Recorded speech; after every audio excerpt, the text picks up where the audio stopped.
No, no, yeah, no, no, no, yeah, no, no, yeah,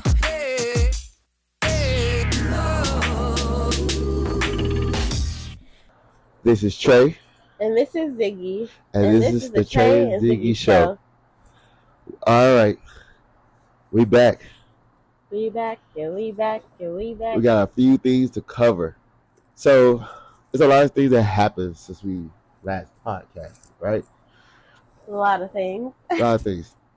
So, I would say the top 3 things that really happened, and we're gonna go over these later.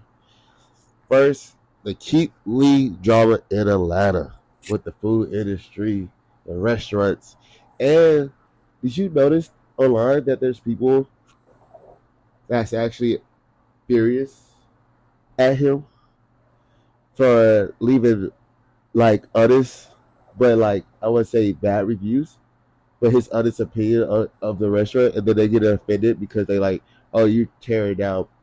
Even Ocho Cinco said something about it. But that's what food. First of all, historically, food reviewers, they're supposed to be honest. Okay, they don't get paid to write these reviews. Like if it was an influencer or something, well, he's an influencer, Yeah, technically, but if it was like an influencer, if a restaurant paid them to go to the restaurant, I would say sometimes that could be biased food review, unless that influencer is known to, for their honesty. And they're like, oh, yeah, come try our food. right. But it's because it still draws attention.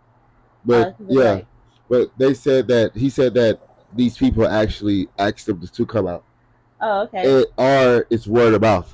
So like either Oh, yeah. the restaurant actually directly asked them to come out, or people that's in that city was bragging about those places. So it's not like Right. he strategically planning like what restaurants to go to, as a like without like a biased opinion. This is just honest like feedback from people that's recommended these things. Yeah. So sometimes he will get 2 back-to-back bad restaurants. Sometimes he get 2 back-to-back good restaurants. But it seems like he's having multiple. Sometimes he have a streak of good restaurants, which build him up, and he has a streak of bad restaurants that build that take away from the industry for them. But like you said, these people don't get paid. And like, did you see the Ocho Cinco and Shannon Sharp video? No, they talked about it? Yeah. And did you hear what Ocho Cinco said? No, what'd he say? So hold on, I'm about to pull it up. So let me start. So they I think this is for their podcast or whatever, but you have to have the devil advocate, right? Yeah. But the way Ocho Cinco was playing the devil advocate, I really truly believe he believed what he's talking about, right? He accidentally caused chaos in the Atlanta restaurant scene. I don't like it. I don't like the critiquing of our restaurants. He's a food critic. What are the qualifications of being a food critic? Go to a restaurant and do you like the food? Did you like the customer service? What was it like? Man, fucking bullshit, man. What? qualifies you to be a food critic where everybody in the world has to listen to what you have to say about it? They don't have to. He ain't forced nobody. Yeah, they don't have to. TikTok. He ain't forced nobody to listen to what he got to say. If you have a large platform, you shouldn't be saying nothing bad. You should be praising all motherfucking restaurants. No. No. What? Okay, well he just said that he should not have any bad reviews for any of these black owned businesses. He should be praising them. I think where Ocho Cinco is coming from is the fact that it's a black-owned restaurant, period. And I feel like he's just like, no, you should just be like praising them.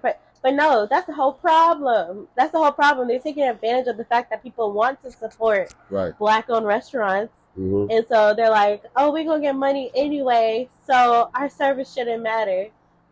I feel like that's the attitude they're having. And Keith Lee is exposing that. Yeah, and he wanted, which is a good thing. Yeah, it's a good thing. I think that he's like the first social media food critic that actually like stay rooted. But did you hear about the threats? What threats?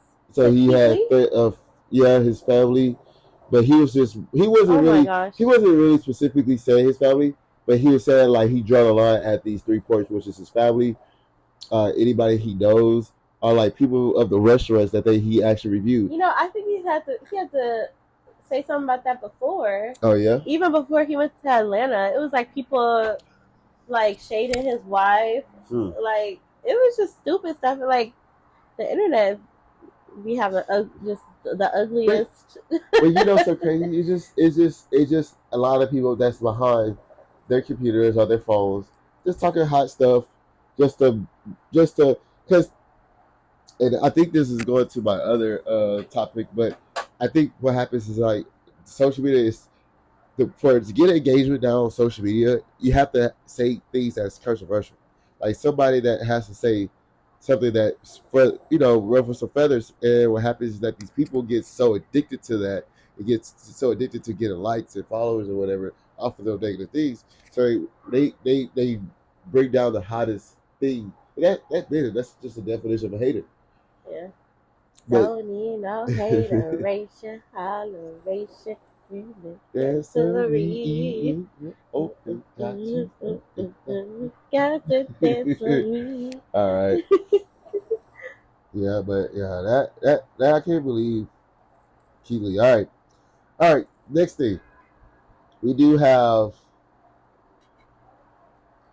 I'm trying to figure out which one I want to bring up first. We could probably converge these two together. There's a lot of star drama as well, and I'm talking about drama with. Okay, so Meg Thee Stallion just dropped a new project. Oh, I didn't see the video yet. I saw bits of it. I saw like previews. It was creepy. Did you hear about it though? Yeah.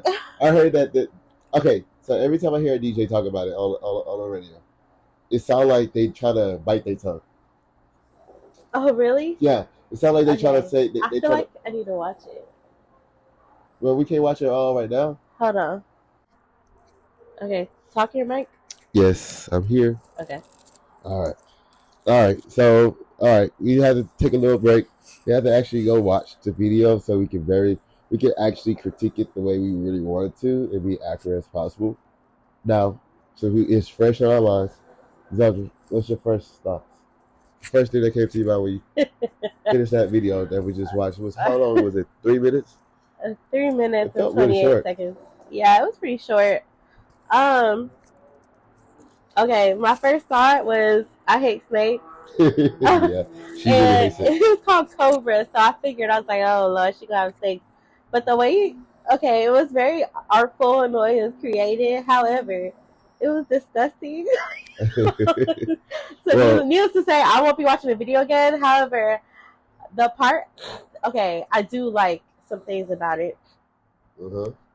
I wouldn't say that I would be listening to the song. Like this definitely is a song that she's venting on it, and she's talking about her being depressed, which I feel like art is supposed to be that space where you can be creative and be expressive. Yeah, be expressive and be honest and vulnerable, which I think is a great thing. Like she had this song called like Traumazine, or maybe was that the album?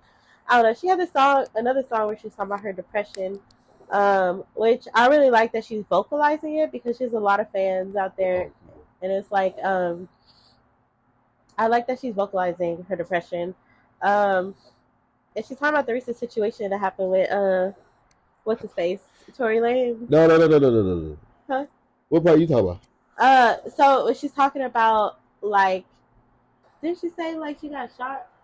Nah. It's that one part, but then she talks about how she felt suicidal, and I'm just like, I wonder if it's like that situation and all the backlash about their whole case, or if it's like it could be other things too. But she was like, she had a drinking problem, like she was going through all this stuff, which I like that she was able to vocalize that.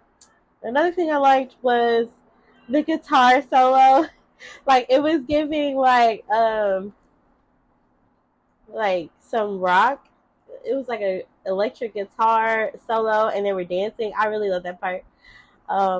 Mainly because I love dance, but I was just like, okay, get it. Wow. But that was really my favorite part. Just that little dance break with the electric guitar. Yeah. But that's about it. Because like the snakes, I can't do it. Uh-huh. I can't do it at off. Can't do it, huh? Ew. All right.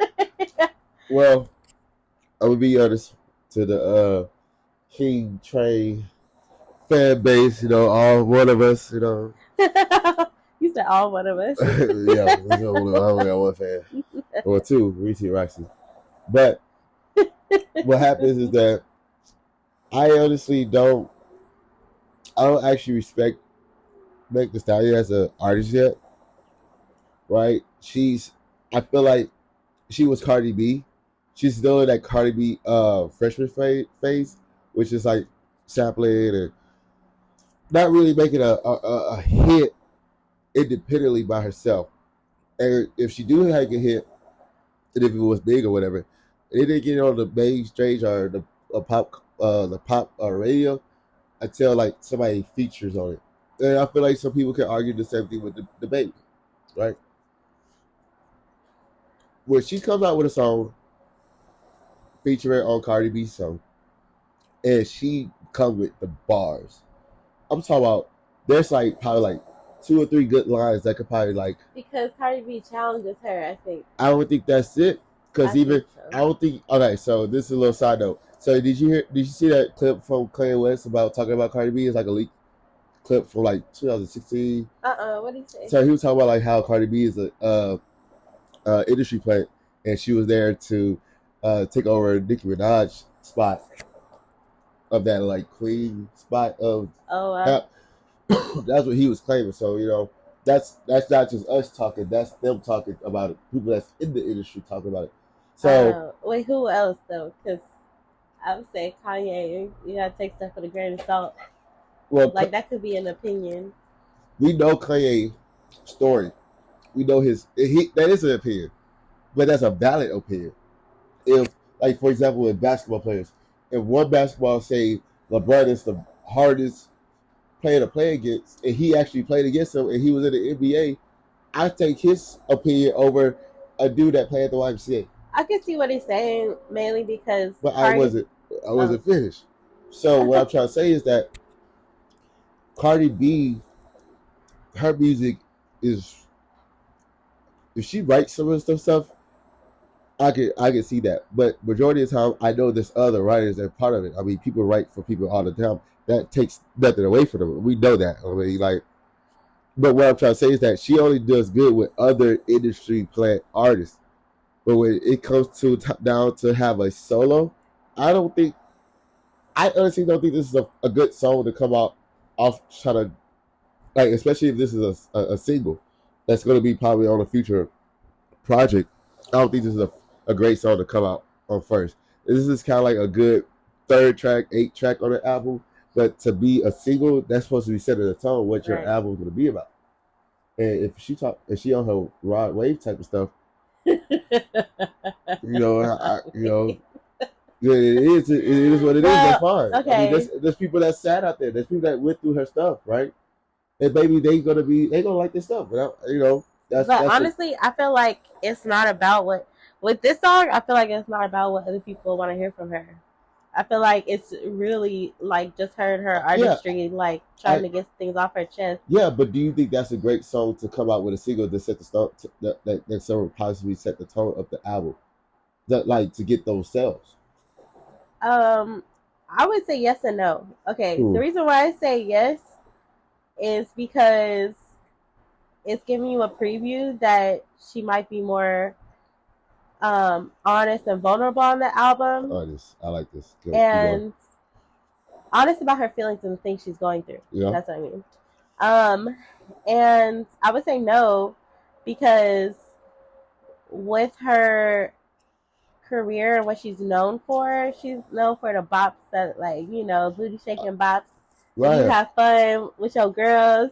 But, but I mean, I don't want to sound I would say it's a pivot. But I don't want to sound like an old head. And I was talking about what real music is just whatever music you want to put out there that you really deeply honest to. Like the people that just talk about the random stuff that they don't really care about. That I don't think that's. But real music is what you put actual feelings behind it and you really beat it, right? Beat it.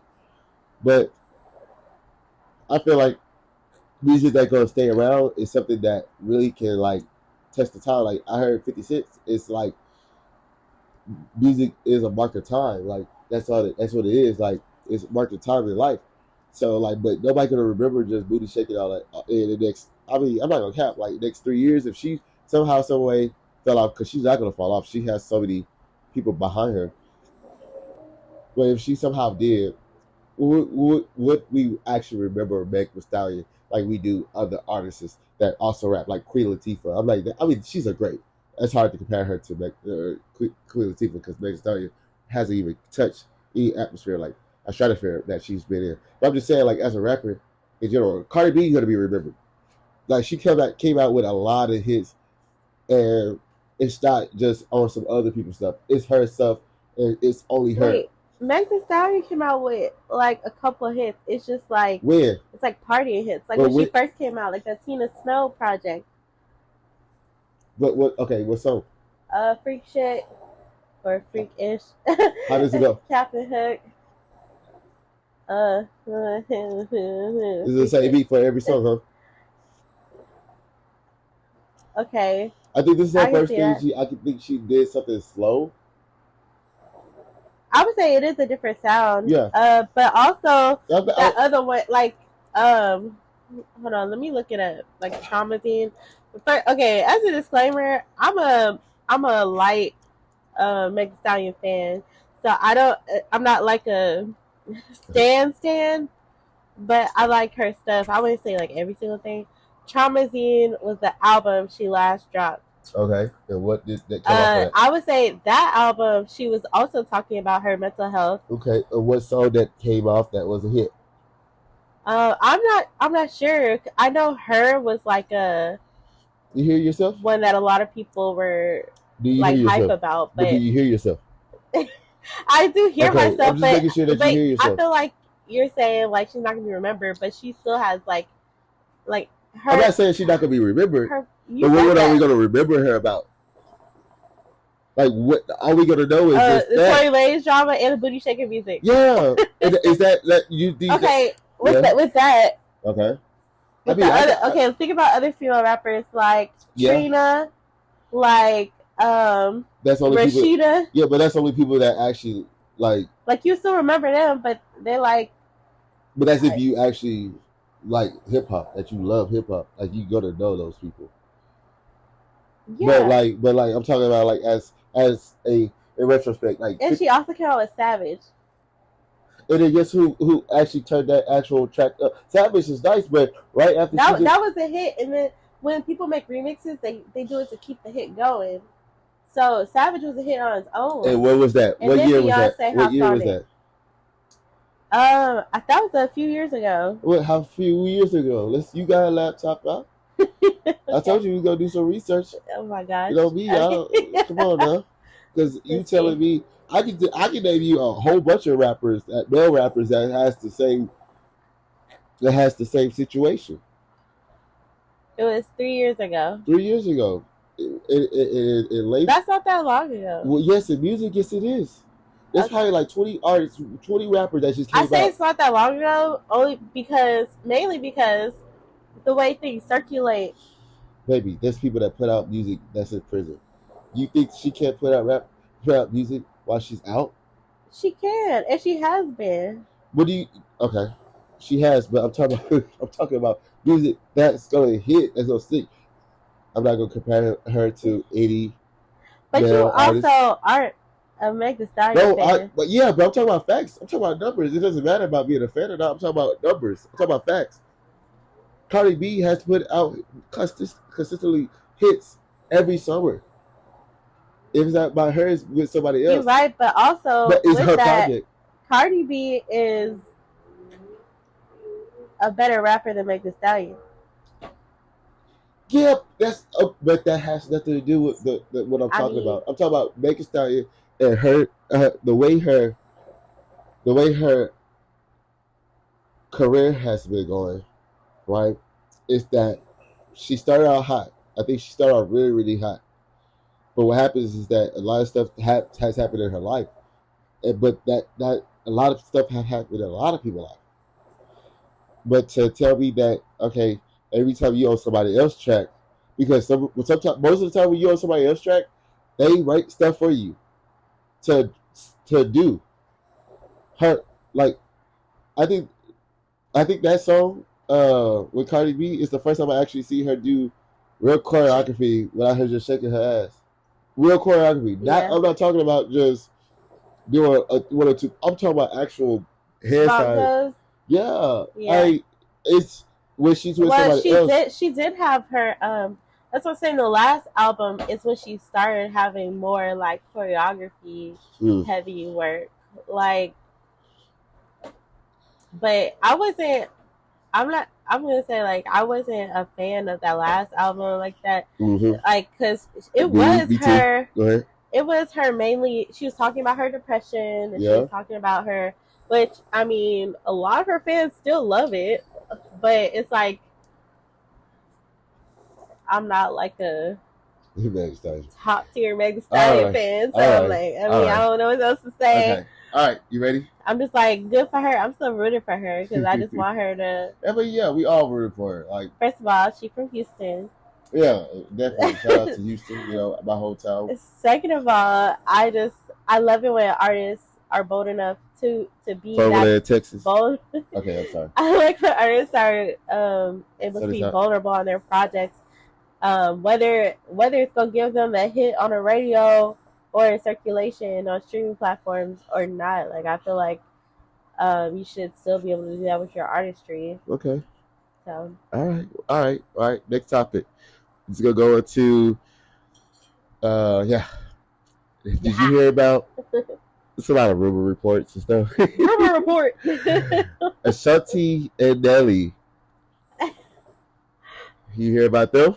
I honestly, that's funny because today I was looking on their social media page trying to find like, when did he propose? Did he propose? I don't think he did. It was stuff like, somebody was like, there's rumors. It was like, oh, congratulations to Nelly and Ashanti. Yeah, but that's not a real proposal though. Like, that's not like what happened. All I saw was her get all excited, him coming out of like down the stairs or something, or like through the crowd. So I'm just like, what? I think it was his birthday or something, or they was just celebrating Nelly, and she was just like doing stuff for him. Okay, I was just like really confused. Yeah. Like, I honestly, Ashanti throws Nelly a surprise 49th birthday party. Oh wow, he's 49. I mean, that makes sense. Damn. But still. I'm sorry. Oh my camera. Okay, camera.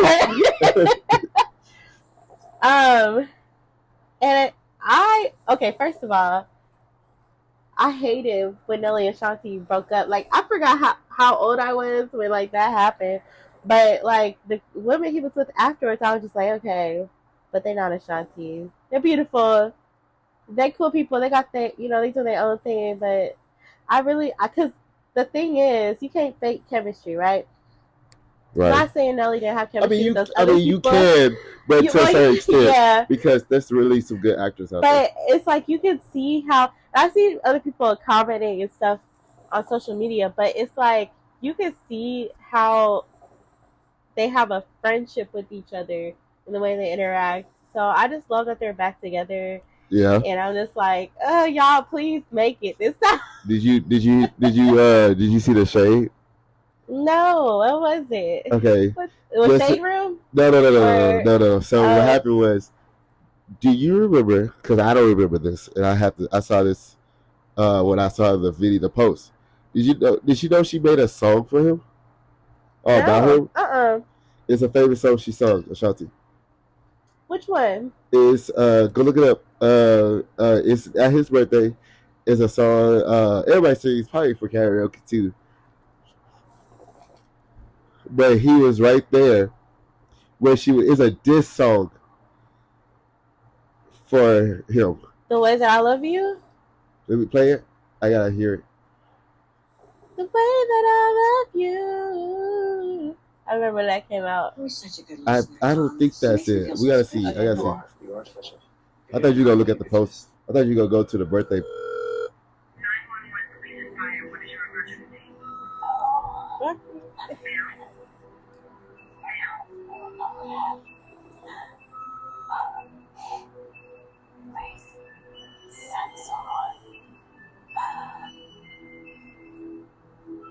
skip it, girl. You got your finger over it. Just hover it.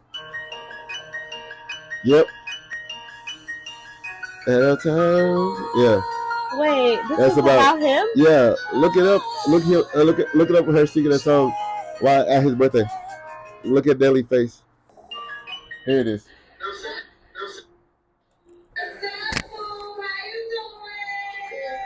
She must have been lit too.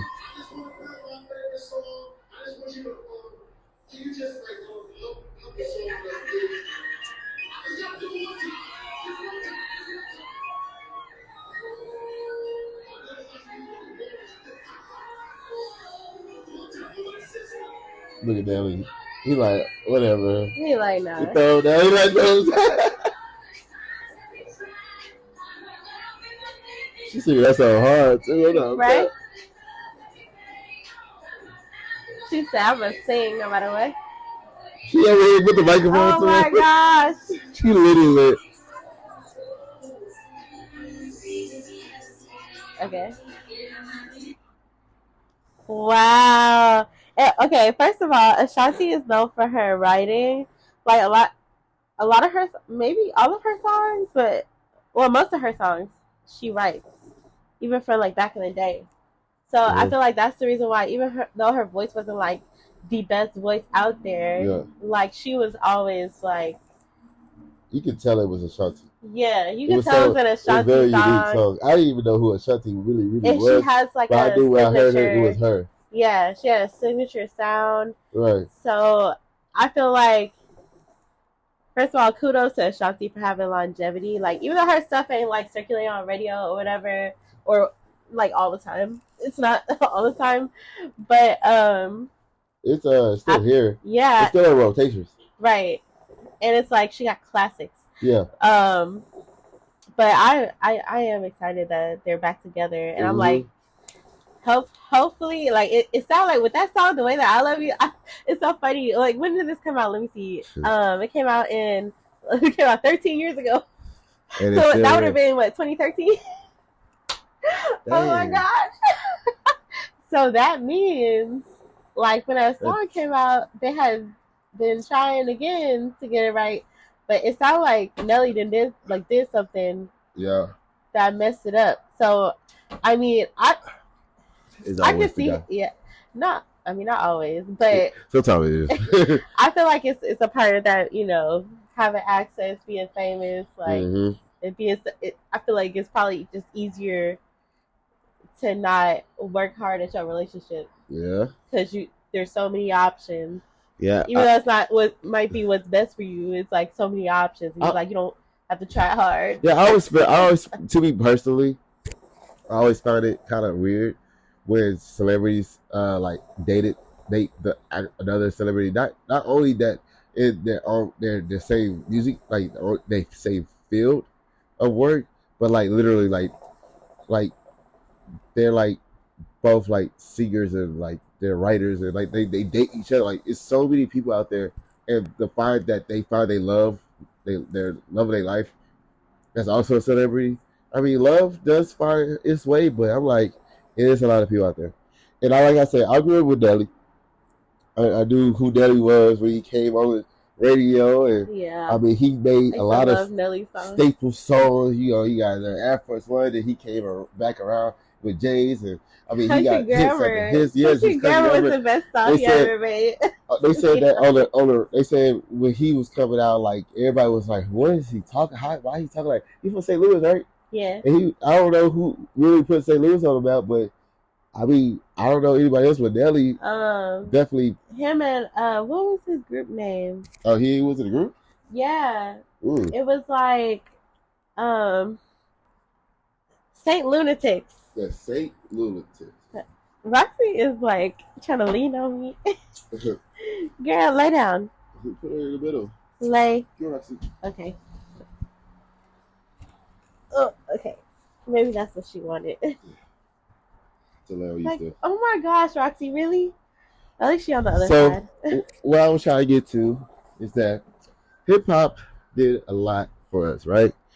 And also this year we celebrated how many years? 50 years. So I have a question.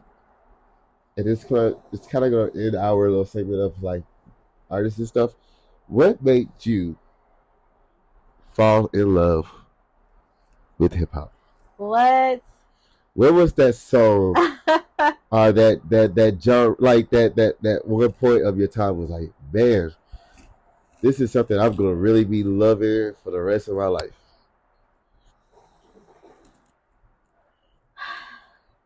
Honestly, um, I was probably more of like, okay, so growing up, at one point, my mom didn't let us listen to like a lot of secular music like on the radio. It was Mm-hmm. like, she would let us listen to a lot of like old school rap, like stuff they grew up with, or like, I listened to a lot of like R&B stuff. I mean, of course, I was listening to stuff on the radio. I'm not gonna say like Yeah, I wasn't, and she didn't let us. It was just like I don't think we listened to a lot of it like in the car, but it was like on our own time kind of thing. Um, but I love to sing, so I was like more heavy R&B. yeah, As far as like rap goes, I'm trying to think. I or think I hip liked, hop. yeah, but like I listened to, speaking of rap, I think I was listening to like Tribe Called Quest. I was Yeah, listening to like a lot of old school stuff. Um, but then I would say once I hit college is when I found like what kind of things I liked, and I value lyricism. yeah, My dad introduced me to Lupe Fiasco, the Cool album. He had burned the CD, and like yeah, yeah. he was like, Oh, he did what? he So the cops burned can the hear it. CD. Yeah. Hey, He was tag the like, cops. he was like, oh, I think you'll like some. I think you'll like this. And so he played it for me. We was in the car one time. I was like, oh yeah, it's cool. And I was just like, it was a difference. It was a extremely different sound. I was like, I don't Yeah. know, What's the what this sound is called? about. Superdelic, something like that. I don't know. They have some type of funk. Superdelic hip. I don't know. It's Really, something. like Funkadelic or something? Or Something like that. well, wait, Funkadelic. That was a group, like a '70s group or something. But it's but something. but that's kind of like what Something started country. it, because I was just like a kick, push it, go. The way I rode, just looking for a place to go. So I was like listening to him a little bit, but then as a freshman in college, my Hmm. friend Angelique introduced me to J. Cole. That she loved J. Cole, like loved him, like, and I was just like, oh snap, like, and that's J. Cole is my goat. Yeah, that's a From goat. that point on, I was just like, oh my gosh, I found people that love music as much as I did.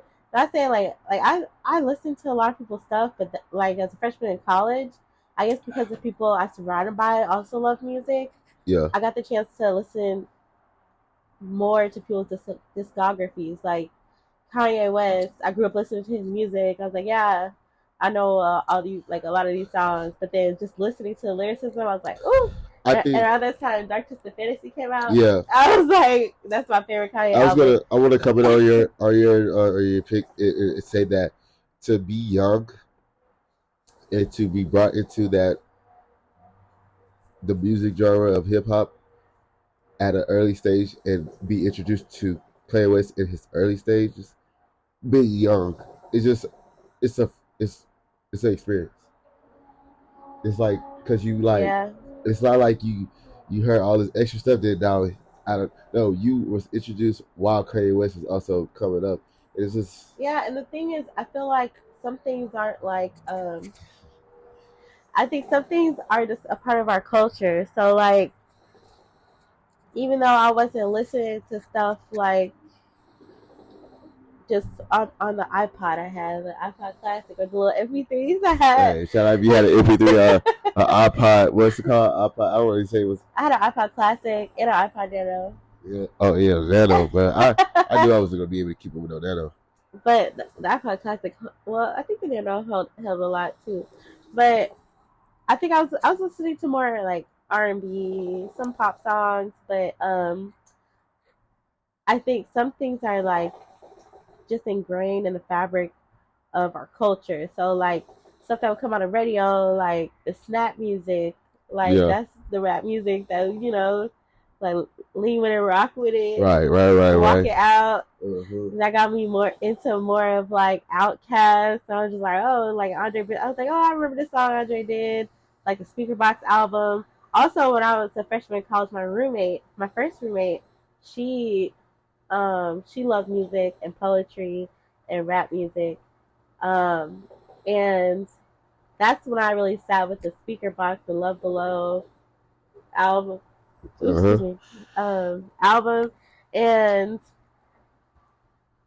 So what made I you? was like, oh my gosh, like I think that's when I was like, So yes, what was about it? the lyrics. What was it? Was it what you said? You named a lot of things. What was that thing? That specific thing? Honestly, I just don't know. All right. Like it's always been a part of my life, so I don't know. All right. So I would say mine.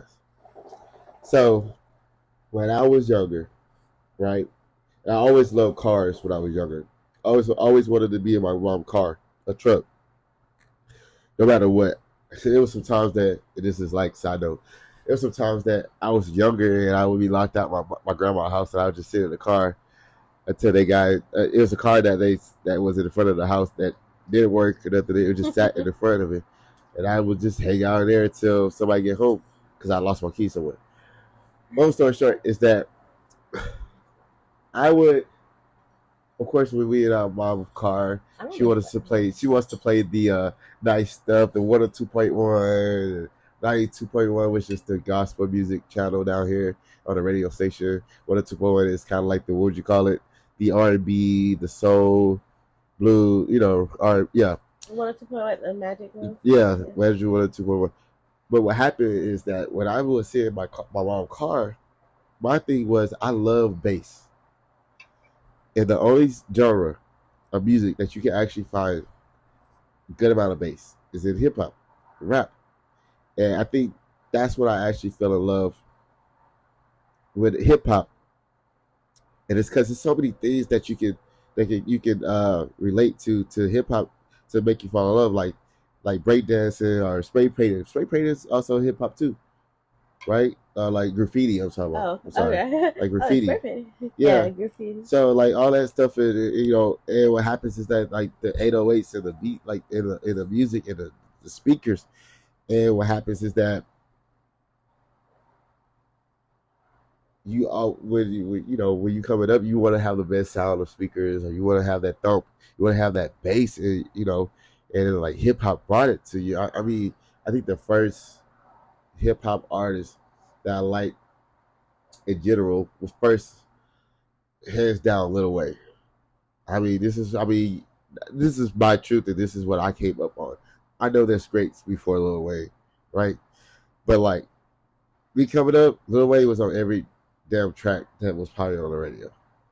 And yeah, he was. I mean, if he wasn't, if it wasn't his track, he was on somebody else. I wouldn't even say like I wasn't even like a Lil Wayne fan like that, but I mean, it's like it was kind of undeniable. It was like some stuff I was like, oh, why he say that? Yeah, I was like, ew. Yeah, but it was like a lot. Like you can't deny his talent and artistry. he can. And like even though he was coming out with hits, it actually back then the LimeWire and stuff. You had to get. That's how you had to get all his stuff, all his music, if you wanted to listen to everything. And you couldn't buy the album, so it was like what I heard a lot of was like the radio stuff. He was like on he was on all the time. All the time. At one point, he could have like 3-4 songs in rotation. And he badly took an L on any track he was on. I'm talking about any track, whoever it was. Yeah. And I think that's what made me fall in love with hip hop. That how Weezy baby. how you can be, how the patterns, the cadences, all that stuff, how that can be changed in any rap form. Like anybody can do any type of cadence, any type of flow, and talk about anything. And you can talk about the same thing, but the way you present it, the way you rapped it, how cool you sounded with it, that was all cool about it. And that's why it made me fall in love with hip hop. But all right, Now, for our people that watch shows and movies, we are currently on Loki. Is this our last topic? It can be. I have a lot of topics. It's gonna have to be our last topic. I mean, we can cut it short now. Okay. Oh, Yeah. we could talk about Loki after we watch like next week Okay. after we watch the final one. All right. That'd be good. You want some more rumor reports? Rumor. Yes. Did you hear about DJ Academic and Saucy Santana? Okay, so what was up with that? Like, how did that even start? Because that sounds so random. It sound like what's his name? DJ Academic was randomly talking about, critiquing somebody's music. And on the what's the girls called? The Hot City Girls. Yeah. He was. I think he was critiquing them. Are they friends with Saucy Santana? Oh yeah, they close, I guess. I think they're all from Miami or something. Yeah, but then like it's Santana was like, you're gonna have to come down to, I believe, Miami or Florida, and was like, you have to, or Atlanta or something like that, one of those regions, cities, and it was like, you got to fight me. But did you hear what happened? What happens if Santana win the fight? I think I heard something. What did you say? It was some crazy stuff. Like, it was something like he had. I would say this: he had to have sex with Santana. And that's Saucy Santana that said that. Yeah. He wild. I'm like, does that mean he has a crush on him? Like, that's a weird demand. I mean, I'm not saying weird, but that's kind of like an awkward demand for somebody in general. Imagine if like a girl said that to a guy said that to a girl. Like if they win in poker or something, then you have to like have sex with them. That'd be weird, right? That would be really weird. Yeah. All right. Last thing, you ready? Did you hear about the guy that was delivering Chick-fil-A? No. And what he did was he accidentally, I'm doing air quotations, he accidentally gave the person their drink, but it was full of urine. Full of urine. How do you...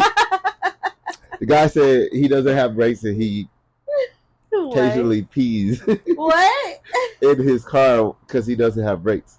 First of all, is he like DoorDash? I believe so, yeah. There's a function. We've both driven for DoorDash before. There's a function in the app. Wait, did you drive for DoorDash? Uber Eats. Oh, my bad. I drove for DoorDash. There's a way you can pause your route. Yeah, but you miss out. You miss out on deliveries, and some people really have to. This raises a good question though. Yeah, but also, are these people getting overworked? And they because he couldn't have gone to the restaurant Chick-fil-A. They have nice restaurants. But you, he could have gone to you have to go through the drive-through at certain times. Oh, you're right. Yeah, and then some Chick-fil-A don't y'all just be like going outside, like find a little dark spot? But like, yeah, and I mean, be honest, I have done that. But you have to realize also where you at and what area are you in? Are you in the area where you can find it, or are you in a house? Actually gave him the cup though. Now he gave him a cup, and the guy like, "Oh, I forgot it. I'm sorry," or like, come up with some other stuff. Why would you give him a cup of pee? The guy, he got the cup and he started. No, he started drinking it. I hope he's suing him. God, but they terminated him from doing DoorDash. I bet. I would definitely be suing him. I think that guy just was like, that's wild. To make that mistake. I would be so angry. I would be too. But you would think that somebody would be like, this drink is like halfway. Unless he felt that thing so warm.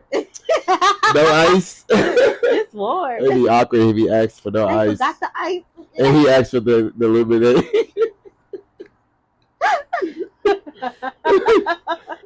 There's no sugar.